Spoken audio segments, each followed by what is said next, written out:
Hey guys, this is my voice. 2019 is the start of a new era for my channel. I want to hopefully make as many videos like this as I can. Hopefully I can one day be up there with the legends. So in this video I want to discuss the potential for the future of Battlefront. I'm not going to sit here like other YouTubers and bitch and whine about the game or EA or DICE. Instead I'm going to fill those with hope who have none. So let's dive into this. Ahsoka Tano and Asajj Ventress. So unless you've been living under a rock for the past few months, you would have heard about the voice lines directed to Ahsoka directly and those regarding Ventress. I'll play those lines for you in case you forgot.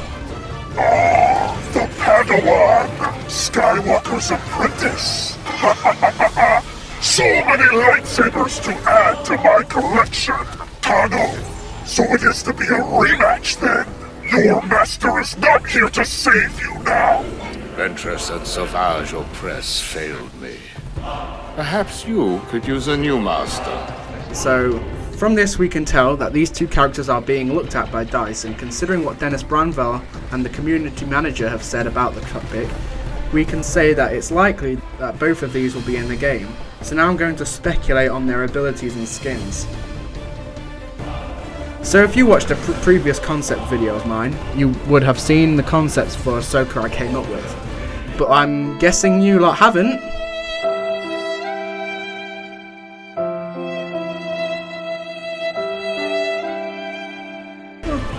I'll break it down for you. So, the left ability is a push ability keeping up with the trend with Obi-Wan and Luke. But I'm going to call it a two-handed force push, because in the Clone Wars and Rebels she's done this move repeatedly. She did it to Grievous, the Ninth Sister, and Darth Vader. As for the middle ability, I would call it Padawan's Presence, an ability somewhere along the lines of Yoda's and Finn's middle ability. Ahsoka is a natural leader. She is effective at inspiring those around her, whether they are younglings or rebels. I think this ability would really suit Ahsoka. The left ability would be something I would call Force Leap, a kind of rush ability but with a difference.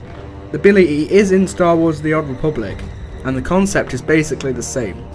Ahsoka jumps a large distance and deals a lot of damage to a single opponent, and can get Ahsoka right into a group of enemies within seconds, and take them out before anyone knows what hit them. Skins.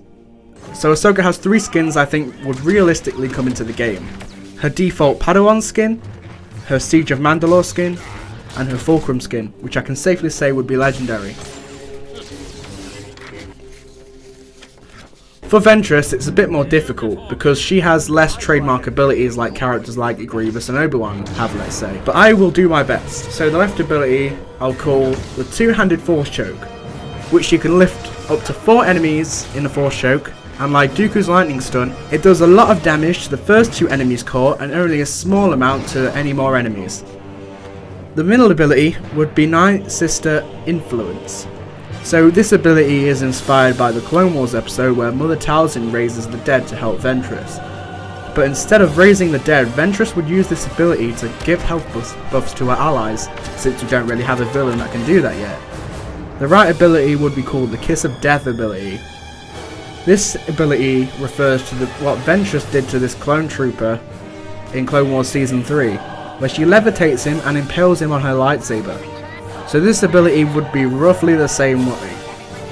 Ventress levitates a single opponent, pulls them towards her and impales them on her lightsaber. Skins. So Ventress also has 3 possible skins. The first would be her default Sith Assassin skin, either with or without the skirt. Either way, they can add or remove the skirt with another skin perhaps. A third which would be her masked bounty hunter skin, which would be legendary like Balshaleia since it changes the voice. I know what you're all thinking. People want Cad Bane or Jango Fett, but honestly would imbalance the game, and you all know it. The villains already have an advantage over the heroes, and having another jetpack hero that would just fly around the map endlessly avoiding death would just get on everyone's nerves eventually. Aura would be a better option in my opinion. She's a villain who actually faced off against Padme rather than Jango, who the closest interaction she had with him was Jango landing and saying, "Don't move, Jedi." And I'm aware that people don't want Padme, but voice lines directed towards her are in the files. and it makes sense since she's a part of the prequel trilogy's central trio. And you might argue, you can't add 2 without the third. I feel like Padme needs to be a very good blaster hero to stand up against the likes of the mighty Iden and Boba Fett. Her left ability would be a Sonic Imploder barrage. Padme would throw down 3 Sonic Imploders like the ones the Assault class use, or 5 with star cards. I believe that this would be a great idea because the light side are in desperate need of more explosive blaster users, because at the minute we only have Han Solo. The middle ability would be called Aggressive Negotiations, where she buffs herself and surrounding allies, giving them a higher damage output on abilities only. The left ability would be a truly unique ability. I call it LAAT Bombardment. This works like the AT-AT Orbital Strike, but on a smaller scale. The LAAT comes in and fires its front turrets and its side laser. Her default skin would be her purple jacket look from the Clone Wars series. Her next skin would be her Geonosis spandex suit. Her left ability would be a bubble shield, not unlike Leia's. The only difference is it shocks every enemy that tries to enter to stop that frustrating problem of the enemy stealing friendly shields. Her middle ability would be her dual pistols as seen in the Clone Wars, when funnily enough she is trying to kill Ahsoka to get to Padme. This ability would be an ability like Han Solo's sharpshooter ability. Her right ability would be a flash grenade barrage, where she throws down 3 flash grenades, officers, not the ones like Leia, or 5 with star cards. Her skins would be her default orange outfit appearance, and her purple appearance in the later seasons. Okay, hear me out. I know people also want Jango Fett to come with Mace Windu, but this isn't how the game works. A saber hero must come with another saber hero, and after Ventress this only leaves the beastly Savage Opress and the puny Pre Vizsla. I know a few of you will say then bring in Vizsla, but who would you rather play as in a video game? The Incredible Hulk, for example, or Hawkeye? This is a situation we're looking at. And if you listen to Dooku's voice lines, there's already a few voice lines referencing his interactions with Savage. So it makes sense. Savage Opress was born to be in a video game. So his left ability would be called Shatterpoint. It would increase Mace Windu's lightsaber attack damage, and middle ability would be called Vipard, which would decrease enemy attack damage and defense. The right ability would be a saber throw, since the light side need a Jedi with a saber throw since they don't currently have one. Like Anakin and Obi-Wan, Mace Windu would have a default Jedi Master skin and his robe skin.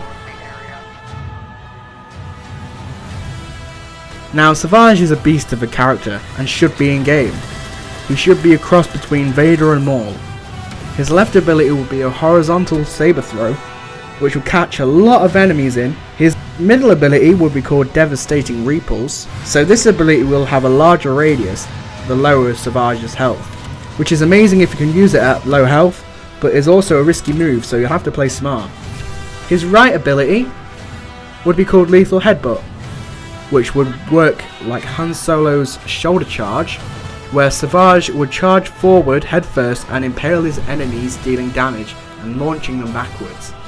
This is kind of a signature move for Opress. He's done it twice in the Clone Wars, even to the mighty Palpatine himself.